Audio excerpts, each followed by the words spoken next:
Elisabeth Sabaditsch-Wolff, we are here in Montreal. This is Vlad Tepes blog for RAIR Foundation. What a great opportunity and pleasure it is to actually get a chance to speak with you, not over Skype, but in person in the same room. Here we are in Montreal, Canada, on one of our more typical Canadian days, which is horrible. There is a lot to discuss, but we want to get sort of like compress this into a few minutes. Since you've just been speaking for 2 hours to a room full of people. I think what I really want to focus on is really what your book's title refers to. Because I think that may be the most single important change in the Western world in the last couple of centuries. And that is that truth is no longer a defense. And that should cause dry-lipped horror across the West. I just don't think people realize how big a deal that is. Why did you choose to call your book that? It's interesting, you know, when I decided to write the book, when was it? April of this year, when I decided to sit down and finally write it, I pulled out my old contract that I had signed back, I think, in 2015 or maybe even 14. And even then, without knowing where the case would actually end up, whether the verdict would be upheld by the European Court of Human Rights or whether it would be struck down, the book was always going to be called The Truth is No Defense. And it is a very striking title in that even I, as a non-legal person, am aware that the truth up to now was always a defense. Absolutely. And now it is no longer a defense. And that also is complemented by the fact that in 2015, a group of us, including Stephen Coughlin and Henrik Clausen, were told in public at an official OSCE meeting, Organization for Security and Cooperation in Europe, that the truth can in some cases be considered hate speech. And that all ties together. And therefore illegal, right? So it's not enough Yes. that, because I actually saw that little section many, many times. And I think what she was saying quite clearly was that not only can truth be hate speech, but it can be a criminal Illegal. offense. Yes, exactly. And that's where we're headed. If you look at the most recent poll out of the U.S., where 51% of millennials call for the criminalization of hate speech, and these millennials also call for jail time. And of course, how are they defining hate speech, or are they? Well, of course not. It's that which you don't like to hear, which is eerily reminiscent of the Islamic concept of slander, right? Let's dive into that a bit, actually. So, how does Islamic slander diverge from classically Western definitions of slander? Well, we're getting too far into legal definitions and Generally. Well, you know that I'm definitely not a legal expert, but I mean, I would say again, going back to the truth. You know, I can't slander somebody if I'm speaking the truth, right? Is that true? Okay, let me rephrase the question. Yeah. Would you agree then that the difference between the Islamic definition of slander and the Western definition of slander is that in the West, a thing is not considered to be a libel or to be a slander if you can prove that what you said or wrote was true. Yeah. So truth is a defense in civil matters also. And in Islamic slander, it's not. Islamic slander is that which a Muslim dislikes. Right. And that can be anything. That can be the truth or not. Or that makes Islam look bad to an unbeliever. Correct. So, Slander.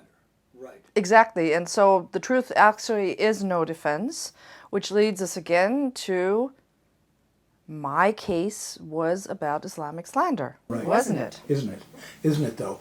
And the fact now, we've discussed this before and you really explained it well in your speech here today.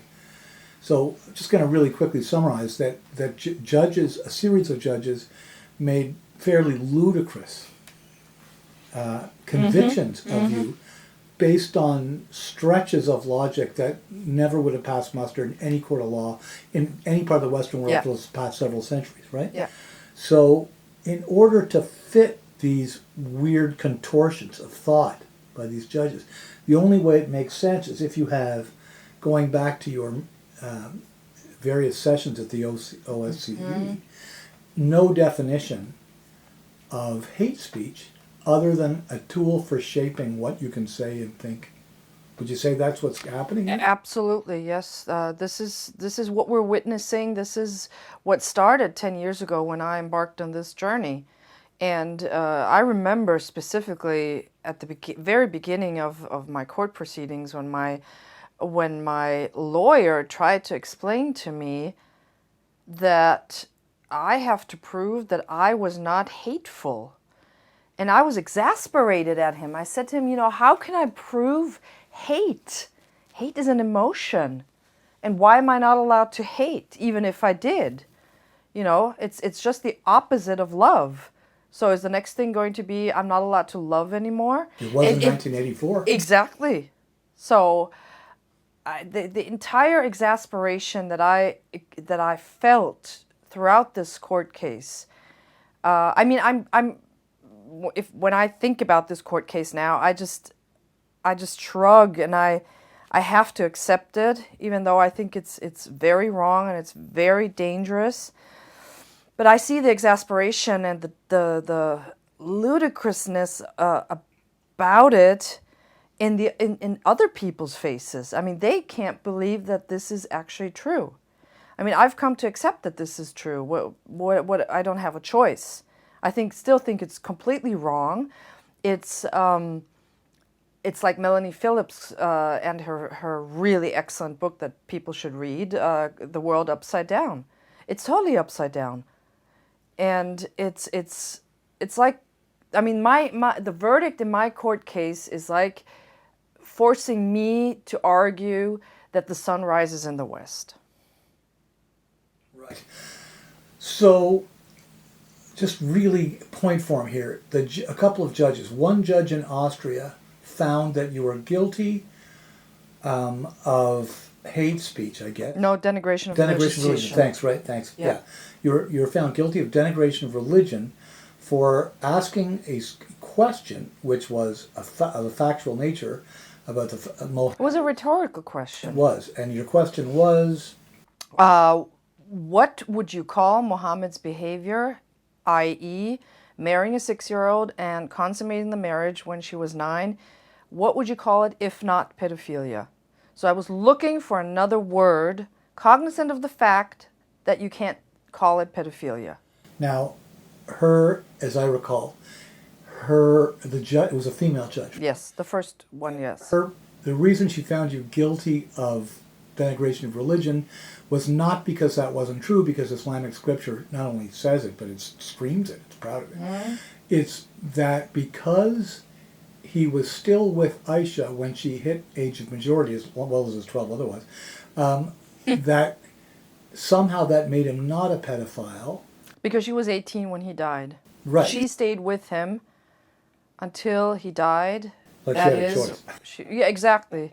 But that makes it, that's why it's not pedophilia. So that was the first judge. Okay, that's first judge. And see, again, I just wanted to go over that because we did mention earlier there were staggering contortions of logic in these convictions. And of course, look, before we even go to the next judgment, I think that most people I discuss this with, and this comes up probably once a week for me, right? They want to know what happened. Did you go to jail? Well, it's a small fine.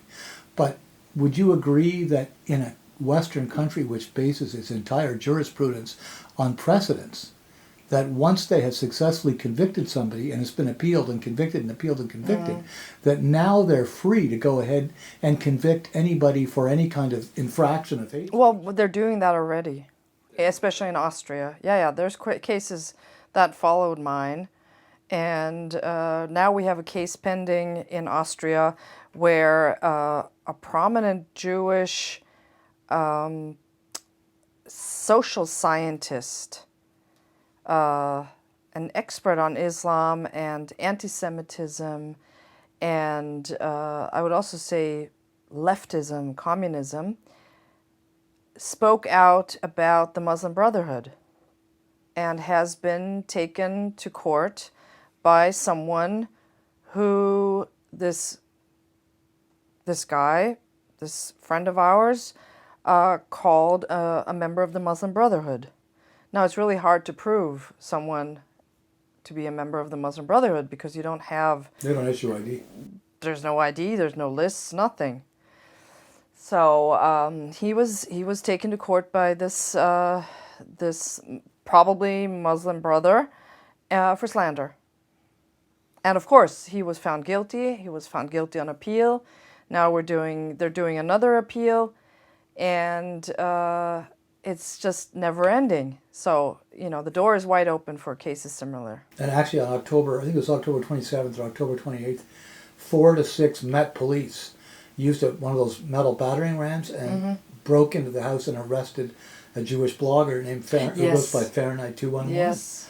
And what they haven't officially arraigned him yet, but the arrest was profoundly intimidating. And lots of cops that spent the night in a hotel beforehand, so they were close by, went early in the morning, smashed his door down. And they, obviously what they're saying is, It's all about intimidation. It's all about intimidation. Exactly. It's like the mafia took over the government. Yeah. Yep. So the court's second, so we appealed, as you already mentioned, and the appeals court was their reasoning was also very interesting. Who would have thought? First of all, my lawyer and I tried to reason that sexual behavior according to the International Code of Diseases of the World Health Organization. I mean, there is a definition for pedophilia. The judges weren't impressed at all. And they said that while it's true that Mohammed married a 6-year-old and consummated the marriage when she was 9, calling it pedophilia is an excess of opinion. And, well, I mean, the obvious question is who gets to decide what's excessive opinion, especially when it's true. Exactly. So, I mean, because they would, if it was not if we weren't talking about Mohammed, we all know that not only would be called pedophilia, but he'd be arrested and convicted of jail for it. Exactly. But the point here is, I never said Mohammed was a pedophile. You see? I mean, that's what they refuse to acknowledge. I did not say that. No, but what you did do, according to what we've already established, is commit slander of Islam. Yes, of the Prophet. According to the Islamic... Of the Islamic's, definition of slander, that's what I committed. Now established has become a precedent, which is becoming standard legal practice across the Western world. Correct. And we have a problem. We do. Thank you very much, Elisabeth Sabaditsch-Wolff.